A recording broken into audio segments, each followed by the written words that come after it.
नमस्कार सर्वांना, शेतकरी दुनिया या यूट्यूब चॅनलमध्ये मी तुम्हा सर्वांचं स्वागत करते।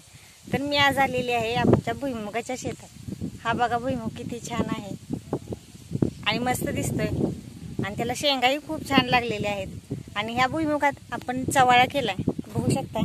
हा चवाळा एका साईडला केलाय। भुईमुग निघाल्यानंतर हा चवाळा विक्रीसाठी परत चालू होईल, ह्यासाठी आपण चवाळा आणि भुईमुग एकत्र केलेला आहे। चवाळा पण नंतर टोकलेला आहे।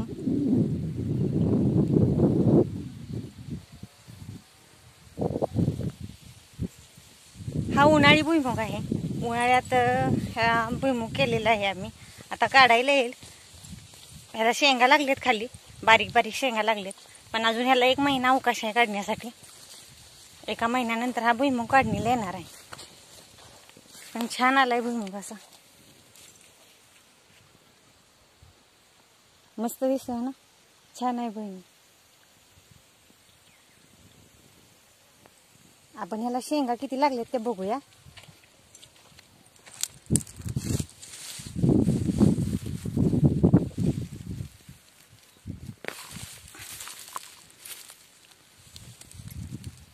ह्या बघा शेंगा लागलेत भुईमुगाला। हा उन्हाळी भुईमुग केलेला आहे आणि ह्याच्या शेंगा मोठ्या झाल्यात, टपोरी आहेत।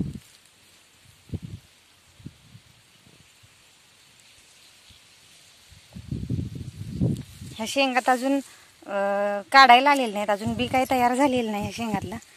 पण सरासरी ह्या शेंगाला किती शेंगा लागलेत बघूया।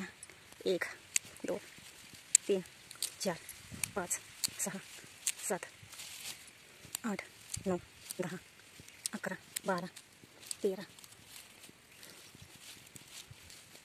14 15 16 17 18 19 20 21 22 23 24 25 25 भर शेंगा लागले त्याला।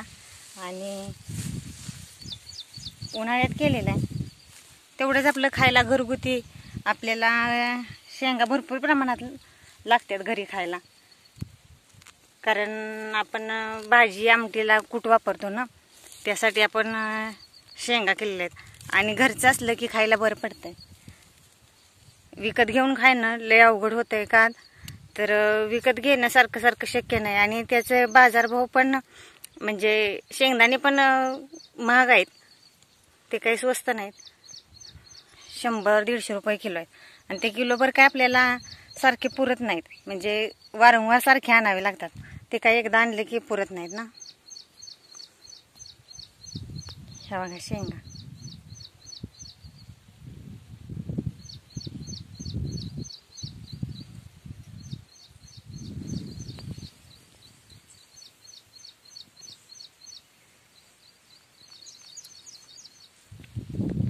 तर तुम्हाला हा उन्हाळी भुईमुग पाहायला कसा वाटला हे कमेंट करून नक्की सांगा। व्हिडिओ आवडल्यास व्हिडिओला लाईक शेअर सबस्क्राईब नक्की करा। व्हिडिओ पाहिल्याबद्दल धन्यवाद।